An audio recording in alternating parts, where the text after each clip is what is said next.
मनुष्य का जन्म कभी उसका भविष्य निर्धारित नहीं करता। हाँ, उसकी जीवन यात्रा अवश्य सुगम हो सकती, निर्भर करता है कि वो किस घर में जन्म लेता है, उसके परिवार वाले कौन हैं, उसके माता पिता कौन हैं, उसे कैसी शिक्षा वो देते हैं, कैसे संस्कार देते हैं। वो कुपात्र भी बन सकता है, सुपात्र भी बन सकता है, किंतु उसके जाने के पश्चात ये संसार उसे स्मरण रखेगा या नहीं, या स्मरण रखेगा तो किस प्रकार स्मरण रखेगा, ये निर्भर करता है उसके कर्म और उसके चयन पर। जैसे वर्षा की एक बूंद जो मेघों से गिरती है, उसका चयन बड़ा महत्वपूर्ण होता है, क्योंकि उसके चयन पर निर्धारित होता है कि उसका भविष्य कैसा होगा। सीप के मुख में गिरे तो मोती बनती है, सर्प के मुख में गिरे तो विष, और किसी पत्ते पर गिरे तो ओस की बूंद। तो कर्म और चयन जीवन में अत्यंत आवश्यक है, इनका विशेष ध्यान रखें। ओस की बूंद पत्ते पर गिरती है, उसके संपर्क में रहती है, पत्ता उसे सूख नहीं पाता और अंततः वो फिसल कर गिर जाती। दूसरी ओर है मेघ और पपीहा, इनमें बड़ी दूरी होती। मेघ आकाश में तो पपीहा धरा पर, किंतु जब इन मेघों से वर्षा होती है, ये पपीहा वहीं जल पीता, अन्यथा प्यासा रह जाता है। अब एक और है ओस की बूंद और पत्ते का ये संबंध, जिसमें अत्यंत निकट है, संपर्क में। दूसरी ओर है मेघ और पपीहे का संबंध, जिसमें योजनों की दूरी है, तब भी संबंध तो है नहीं। इसका तात्पर्य सरल है, ये निकटता, ये दूरी, ये आपके संबंध को परिभाषित नहीं कर सकता। ये निकटता, ये दूरी, ये तो मात्र मन में। कभी आपने अनुभव किया? आप किसी से योजनों दूर हो, बहुत दूर हो, तब भी उस व्यक्ति के साथ अपनापन अनुभव होता है। भाई, आप किसी के साथ दिन प्रतिदिन व्यतीत करते हो, जीवन व्यतीत करते हो, सबसे अधिक समय उसके साथ व्यतीत करते हो, और उसके साथ पराया सा अनुभव होता है। ये संकेत है मन की दूरी का।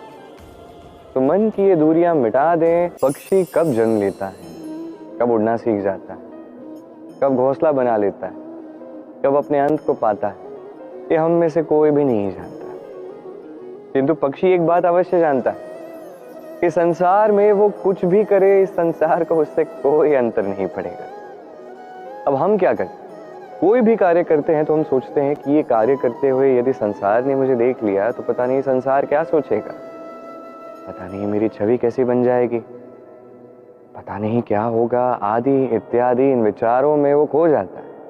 कुछ इस प्रकार खो जाता है कि इस वर्तमान के कर्म का, इस जीवन की यात्रा का, उस समय का आनंद उठाना वो भूल जाता है। अब देखिए पक्षी क्या करता है, उसका कर्म है गाना चहकना।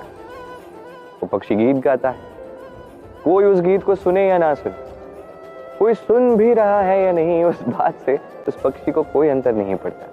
वो पक्षी तो अपना कर्म करता जाता है। और कदाचित इसीलिए आप किसी पक्षी को कभी रोता हुआ नहीं पाओगे। बस इसी प्रकार आपको स्वयं को बनाना है।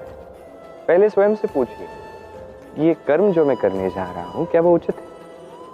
और यदि आपको लगता है वो उचित है तो वही कर्म कीजिए, बिना ये सोचे कि संसार क्या सोचेगा। हमारे हाथ को देखिए, इस हाथ पर 5 उंगलियां हैं, पांचों भिन्न भिन्न है, एक समान क्यों नहीं? कारण यह है कि सभी का अपना अपना उपयोग है, अपना अपना महत्व है। अब ये भिन्न है तभी साथ मिलकर मुट्ठी बन पाती है, जिससे हम सुरक्षा भी कर सकते हैं, आक्रमण भी कर सकते हैं। यदि ये 5 उंगलियां समान होती तो मुट्ठी कभी बन ही नहीं पाती। ये उंगलियां बस आपस में उलझ के रह जाती। अब ऐसा ही कुछ हमारे संसार में भी होता है। हमारा देश, जहां एक ही भूमि पर भिन्न भिन्न प्रकार के लोग रहते हैं, भिन्न भिन्न जातियां, भिन्न धर्म, भिन्न भाषाएं, किंतु यदि हम सोचते हैं कि कैसे इस देश को कल्याण की ओर ले जाया जाए, कैसे इसका विकास लाया जाए, तो हमें साथ आना सीखना होगा। जैसे 5 उंगलियां साथ आकर मुट्ठी बनती है, ठीक उसी भांति आपकी जो भी भाषा है, जो भी धर्म है, जो भी जाति, उचित है, आवश्यक है कि आप अपनी कर्म भूमि से, अपनी धरा से जुड़े रहें, साथ रहें। तभी देश का विकास होगा, तभी ये देश स्वतंत्र रहेगा, सफल रहेगा और ये मन प्रसन्न होकर कहेगा राधे राधे।